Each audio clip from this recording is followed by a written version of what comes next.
बारामतीत आज पवार कुटुंबीय एकाच मंचावर येणार। विद्या प्रतिष्ठानच्या एआयच्या इमारतीचं उद्घाटन। उद्योगपती गौतम अदानी राहणार उपस्थित। मुंबईत भाजप आणि शिवसेनेत 207 जागांवर एकमत। 128 जागा भाजपला तर 79 जागा शिवसेनेच्या वाट्याला। उरलेल्या 20 जागांवर उद्या मुख्यमंत्र्यांसोबत होणार अंतिम चर्चा। ठाकरे बंधूंच्या युतीत दोघेही दादर आणि प्रभादेवीच्या जागांसाठी आग्रही।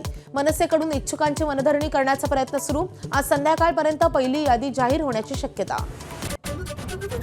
मुंबईत काँग्रेस आणि वंचित बहुजन आघाडीच्या युतीचा निर्णय रखडलेलाच। युती की स्वबळ याचा निर्णय प्रकाश आंबेडकर आज जाहीर करणार। घोषणेकडे सर्वांचं लक्ष।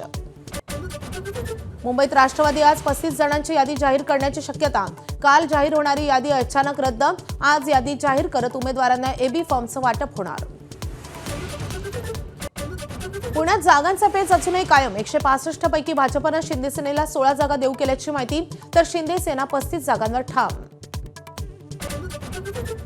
पुण्यात पवार काका पुतण्याचा फिसकटल्यानंतर महाविकास आघाडीचे तिन्ही पक्ष एकत्र। प्रत्येकी 50 जागा लढवण्याचा निर्णय। बाकीच्या जागा वंचित आणि आपसाठी सोडण्यात येणार। सोलापुरात तृतीयपंथी समुदायातील इच्छुक उमेदवाराची हत्या। संशयित आरोपी सीसीटीव्हीत कैद। मृत अयूब सय्यद प्रभाग क्रमांक 16 मधून होते इच्छुक। नेत्यांच्या शेजारी बसणारा कार्यकर्ता मुख्यमंत्री। पंतप्रधान झाला। दिग्विजय सिंहांकडून मोदींसह संघाचं कौतुक। मोदींच्या फोटोसह जय श्रीराम म्हणत ट्विट। काँग्रेस हायकमांडनं खडेबोल सुनावल्याची माहिती। एबीपी माझा, उघडा डोळे बघा नीट।